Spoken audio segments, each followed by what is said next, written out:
atheists and satanic movements are intellectually dead. They exist under a pretense of sophistication, but utterly fail to understand the basic concepts which they argue against. The modern New Atheist movement, in which I'm including Satanism, exists solely due to pseudo-intellectualism masquerading as moral virtue and sophistication. I don't say this as someone who's never dealt with atheism. Rather, I am saying this as a person who, at a young age, was approached with the philosophical problems that atheists bring to the table about Christianity, and I have found them wanting. To be completely honest with you, I wanted to be an atheist so that I could pursue whatever I desired.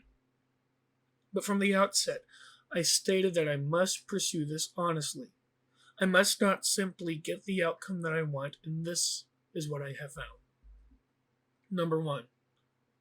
Atheists who are the strongest believers of the new atheist movement will never accept any level of evidence. Number 2. Very few of them, with notable exceptions such as Graham Oppy, do not have anything new to bring to the table intellectually. They only have guffaws to offer to whatever it is that you have to say. This is the truest in the following video from a Middle Grounds episode. They would never worship a god. They would send someone to an eternal lake of fire to be burned forever for the simple fact of non-belief, when that deity knows what it would take to convince every single person on this planet. That is cruel, it is inhumane, it is not kind, it is not generous, and that is not a God worthy of worship. I think the historical Christian position is that the gift of the invitation that God gives to the people that he made is so generous and came at such a high price to him. A high price. He gave up a weekend. He gave up a weekend. Right. He was God before. Yeah. He was God during, and he's God now.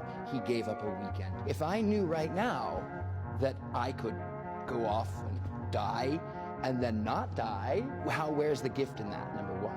I'm able to look at the grace that has been extended to me, and yeah. So the way that I would commonly think of it is that if I gave up the life of my own son in exchange for your life, that it is okay then for me to make the invitation that God makes towards us. Is that moral? Is it moral? Is it moral? On a corporeal level? Jesus took on the penalty that I deserved for the sins that I committed, if we're looking at the traditional Christian faith. And so I receive his gift of grace and as a payment for the things that I had done. So your question, is it moral or is it just? Is it fair? I'm able as a Christian to say, no, it's not fair, because I deserve the punishment that he took on himself. I want to break this down step by step, because I believe it is indicative of what is wrong with much of secular culture today. In this video, we see a Satanist, Richard Leal, debating with a Christian about why it is that he could never worship God. If we were to strip his argument of all the eloquence that he has in order to just get to his point, then what we would be left with is something like the following philosophical argument. 1. God can make himself known to each individual, fully knowing what it would take for that individual to believe in him. 2. Given 1, it is immoral for God to send anyone to hell if he does not fulfill those requirements to reach belief. 3. People are sent to hell for their disbelief. 4. Therefore God is immoral. I am attempting to not strawman him in any way, and I think what he has here in philosophical terms is a philosophically valid argument, depending on your definition, and it may be sound depending on your definition of morality. But that brings us to our first problem that we face, namely being, from where do we get our judgment of morality? This is an issue which the Christian on the panel seems not to bring up, but it's pivotal in our understanding of what this argument is actually saying. In order for God to be found immoral, and therefore not worthy of worship, it would require that God's actions would be judged against some level of morality. An individual might say that that's not true, he's only saying that he couldn't worship him. But the question is, why? It is clear, however, that his inability to worship does not come from any disproof of God's existence. Rather, it comes from the fact that he believes that a God who does such a thing is utterly unworthy of worship precisely because he is immoral. Again, however, in order for God to be thought of as immoral, there has to be some measure against which God's actions are measured to be immoral or moral. There's a major problem with this, however.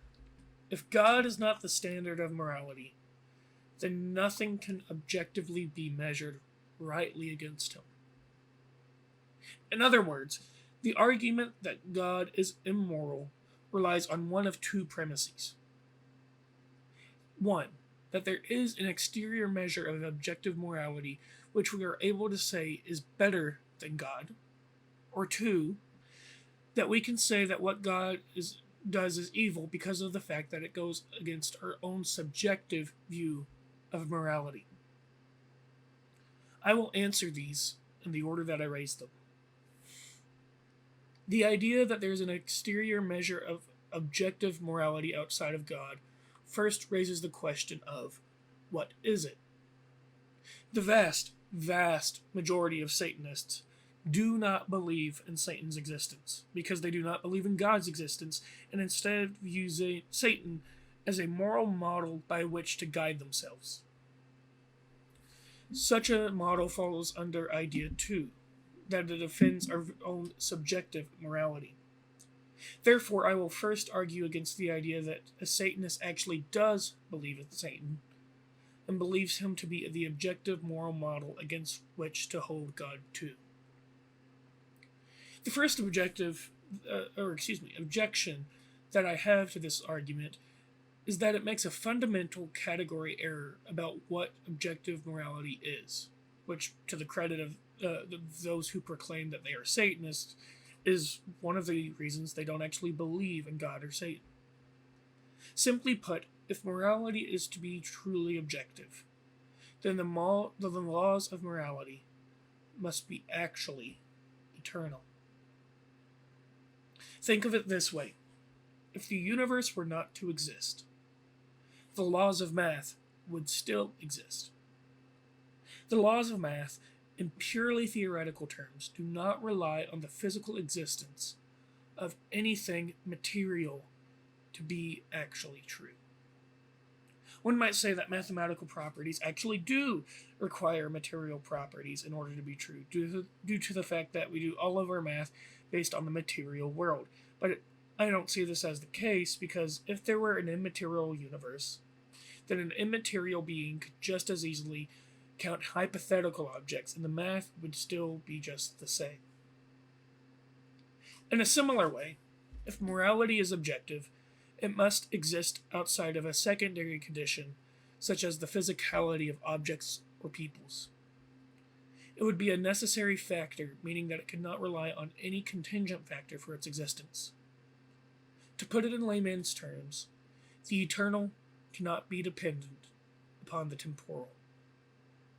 Therefore, if Satan is one of God's created creatures, there is a time when Satan was not, and therefore Satan could not be the foundation for objective morality. A person might say, what if Satan is truly eternal and therefore at his core immaterial and necessary and so on?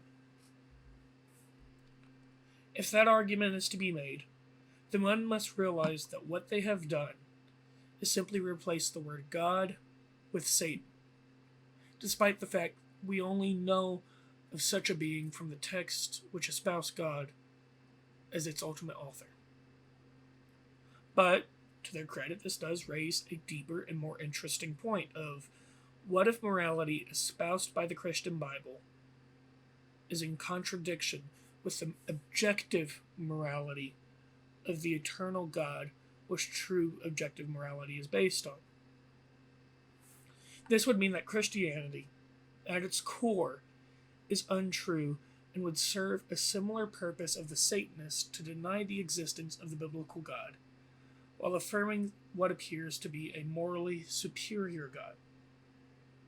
This, then, would be the argument that is posed. 1. Objective morality exists, and we can perceive it. 2. The God of the biblical text falls short of what we can perceive about the objective moral world. 3. Therefore, the God of the Bible does not exist. Before we look at this argument in depth, it is worth noting what it is that this argument actually does. It does not refute the existence of an immortal deity, rather it relies on it. Instead, it simply seeks to refute the Christian conception of deity. So what such an argument ultimately does is it leaves us with a version of deism. Against this, again, I will only propose two arguments, one of which is a deferral of sorts. The difference between a deistic belief of God and the Christian belief of God is ultimately dependent on the historical accuracy of the events of Jesus' life, to which I will post links of explorations of that topic in the description from people who could do a much better job of it than I could. In other words, if the Christian testimony of the historical Jesus is accurate, and I believe there's good evidence to support that, then the Christian God is the God that truly exists due to the nature of the events surrounding Jesus' life. Secondly, I would say that the objection against the God of the Bible is one of eternal judgment merely to a person's failure to believe. This deserves a discourse of its own. According to the Christian witness, on which we must rely because that is the very thing we are discussing, we are not judged eternally for merely failure to believe in God. Rather, we are judged for refusing God's saving work in our lives. Think of it this way: the Christian church, except for those who are the most ardent original sin supporters, do not think that babies are condemned to hell. Rather, we believe you have to reach something called an age of accountability, where you grow up into your mortal sins. In either case, whether you are held for Adam's sin or not, you are not judged for simply not believing in God. Instead, you are judged for a failure to accept the method of salvation that is afforded to you. This is the point that the Christian on the panel is trying to make. Imagine you are on trial for a murder, and you have been found guilty. The only thing left is the sentencing. That is more accurate to the state that we find ourselves in. Guilty on all charges, simply awaiting judgment. Now imagine that somebody offers to take your punishment for you. However, you refuse to accept it under the pretense that you don't believe the person exists. The individual cannot force you, unless you believe in deterministic predestination, to take the freedom that he is offering you. But all he can do is offer it. As a matter of fact, the situation is even better than that, because in our scenario, he has faced the judgment already. All we have to do is accept that and live our lives in a way that does honor to that. Then we can walk free. But how are you to accept that an individual who you don't believe exists is supposed to take your judgment for you and therefore accept on your behalf? You demand to see him in the courtroom with you, but he refuses. Therefore, you do not believe and are condemned to the judgment that is rightly due to you in the first place. This is more accurate to the scenario that we see in the biblical text than what is spoken of in this video. Whenever presented with this, however, Richard's argument is how is it just for him to take my place if he has done nothing wrong? Before I discuss this, notice that he has moved the goalposts. Beforehand, the failure to believe was the question, and now the question is the justice of allowing Christ to take our place. This problem presupposes that the previous problem has been answered. However, I don't think it's been sufficiently answered, but we'll cover this problem nonetheless. Is it just for Christ to take our place in judgment? Again, we have come across the issue of morality in comparison to God. If the God of the Bible is guilty of some unjust act, then perhaps the God that exists is not the God of the Bible. However, it does not seem to me that we are speaking of an unjust act. Let us suppose for a moment that Christ really does take our sins. Under what pretext would we say that he is somehow unjust for taking that on himself? Is it that we should be forced to take on the judgment ourselves? But how do we come to that conclusion?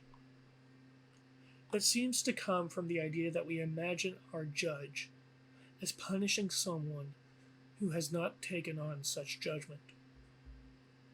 It is perhaps right to say we imagine a child is caught reaching into a cookie jar, and so whenever his brother sees this happening, he says that he will take the judgment from the parents instead of the person who did this. In this hypothetical, we can see that if the parent were to judge the child who had not done the act, it would somehow be unjust. It seems like it would be wrong for the parent to judge the innocent child. But is that the same case here? To begin to answer this question, we need to look at is this a modern sensibility, or is this a part of the objective moral law that we have perceptions of? If it is simply part of modern sensibilities, then perhaps it is not truly morality or morally objectionable that such an act would happen. Rather, it goes against what we think is right. However, what we see is that in the ancient world, the act of taking on someone else's sin, or judgment rather, was not only seen as morally allowed, but it was something that was admirable. We, in our individualistic culture, believe that it is wrong because we believe that each individual should be held accountable for their own actions. But that has not always been the case. It is the belief in many places of the ancient world that yes, if no one will take his place, the individual should pay for the crime that he has committed. However, if an individual were noble enough to take his place, there would be no objections against it. Perhaps you might argue that it is their sensibilities that are wrong, but we are now at a point where we are judging between two sensibilities, and if so, we may be right in our culture, but the situation has become significantly more complicated. In order for us to accurately judge the morality of the situation, we must first fully figure out what is moral or immoral about the situation. Firstly, to us it seems that it is immoral for an innocent person to take judgment for a guilty person's act. However, we tend to suppose two ideas: that the individual who takes the judgment, who does not take the judgment, who is guilty, has a moral obligation to be judged. It would be wrong, for example, if Hitler had committed his atrocities without any judgment being passed on him. Moreover, we feel that it is unjust to the innocent who takes his place, for we do not believe that an individual has full autonomous rights over his body to do as he wishes. Rather, we believe that the individual is held accountable to some sort of moral law about what he does to himself. This is why we believe in our culture that suicide is wrong. Now I must say that such ideas are Christian innovations. As such, if an individual were to say that we are unjust, he is claiming that we are unjust according to our own morality. So, what can we say then? Perhaps we can only attribute this to the mystery of God. Or perhaps there is some morality that our culture cannot articulate yet. However, this is my personal view. Perhaps the morality that would potentially make it wrong for us to do this action applies differently to God. For if Christ were truly the Son of God, and therefore truly God, could he who is the arbiter of morality be wrong? This isn't circular reasoning. Rather, this is saying that if this were true, why is it that we should presume that the exact same rules of morality follow us as they do God? After all, wouldn't it be true that even on the deistic perspective, God has a right to take life as he sees fit?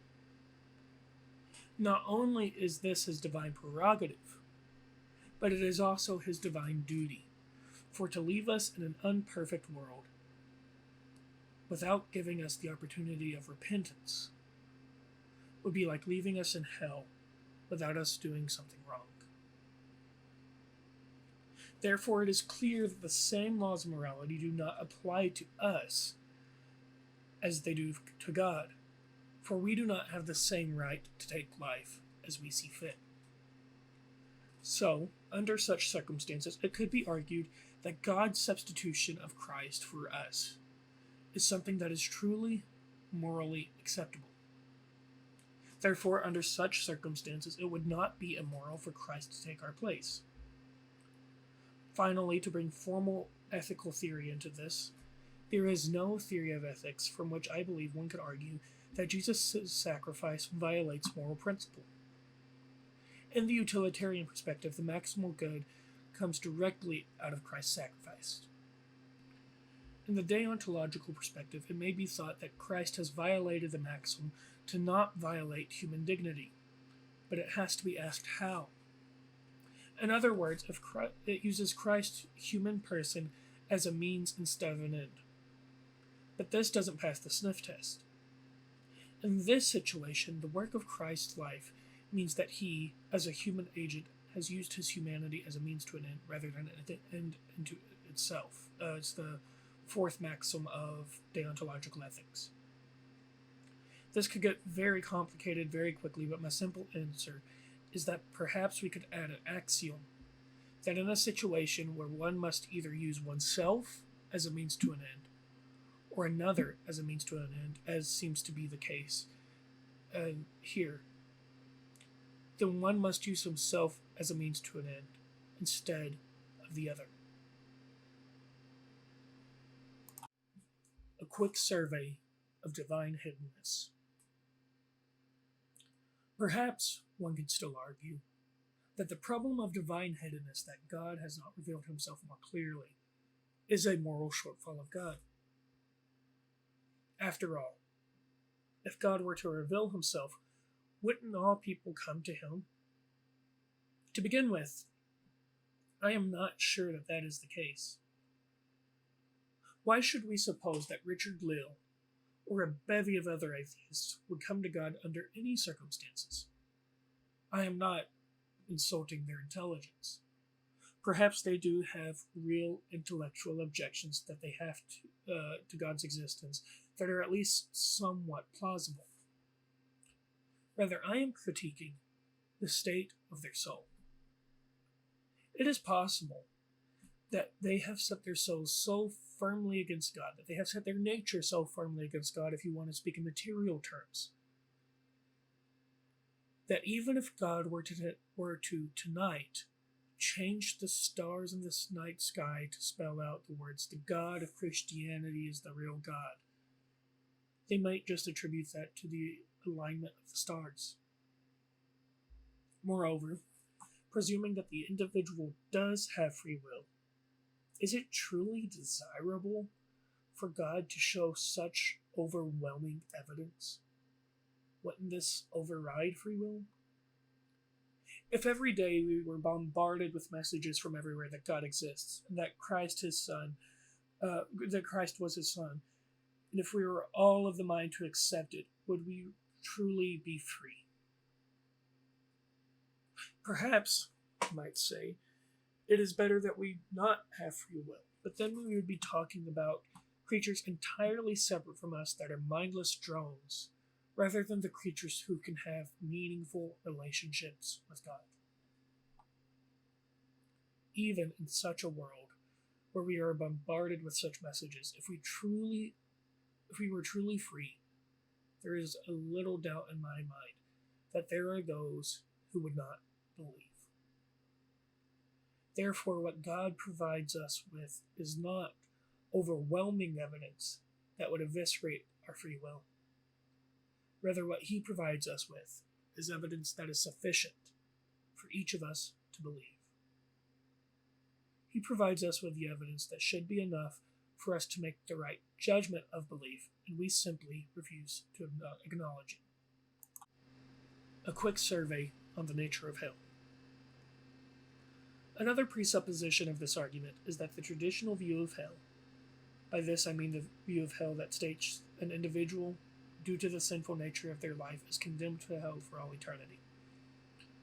This is a view of hell that is very popular both in secular culture and in the church, but it is by no means the universally accepted view in Christian scholarship. In fact, among Christian scholarship, I feel confident in saying that the largest plurality do not believe in such a view of hell. Among such scholars, there are two predominant views: annihilationism and universalism. Annihilationism is the belief that those who do not believe in God do not suffer for eternity. For indeed, perhaps there is no sin worthy of eternal punishment. Rather, God may punish the individual for a time, but that's simply before removing their soul from existence. Again, a person might object that this is not fair that God would remove them from existence because of their non-belief. But here are the 2 points that must be made. It is not, again, for their non-belief, rather for the sins of their lifetime, and they can choose to freely follow God in life. And why, if they refused in life, would they accept to join God in death?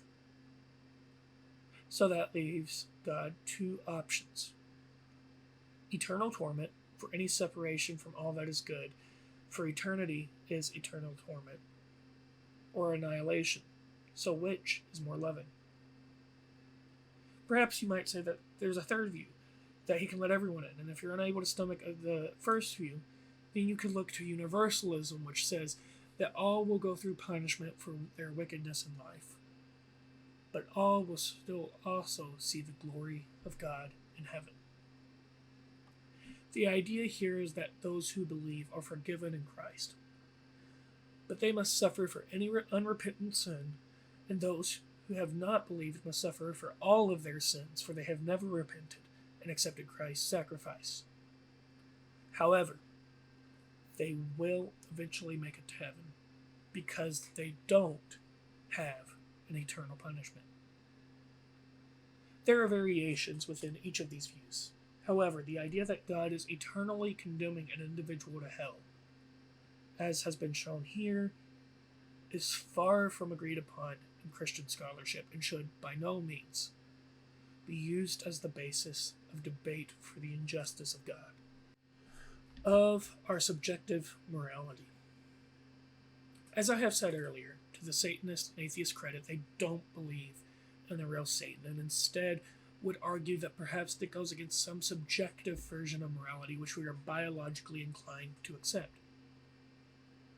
In other words, we have formed a system of thinking about what we ought to do that has helped us to get further in a biological setting where cooperation is more useful than constant conflict. If this is what they affirm, they are claiming the God of the Bible has done something to offend the sensibilities which we have developed. To that, my simple response is, so what?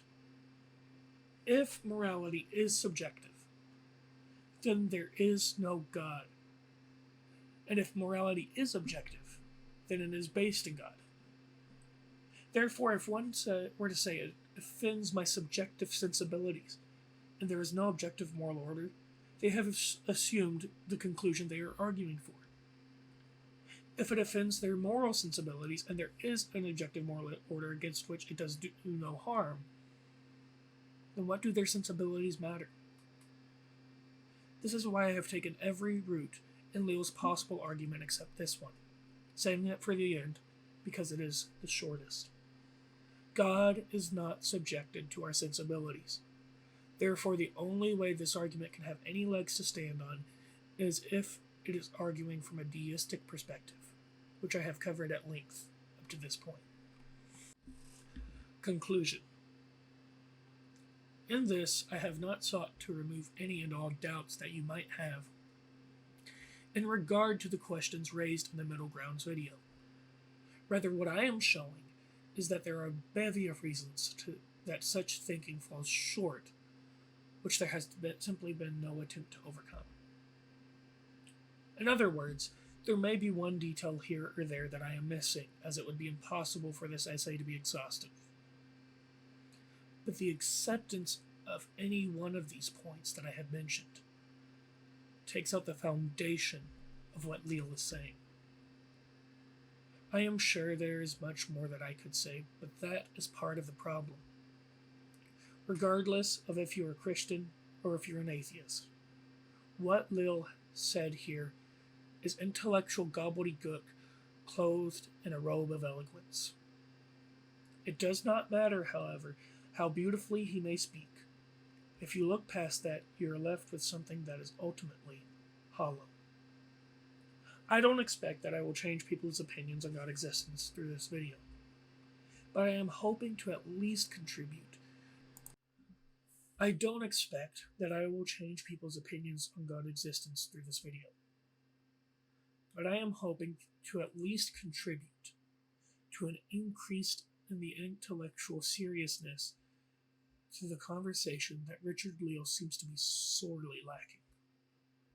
There are arguments against God's existence which can be convincing to people.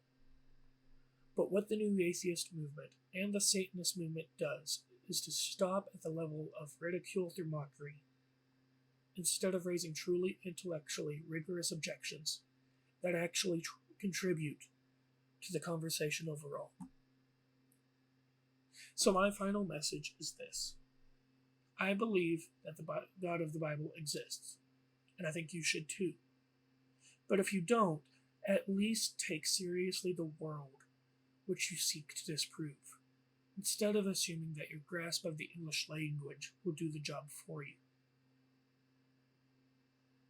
We're now at the end of this, so I hope you've enjoyed.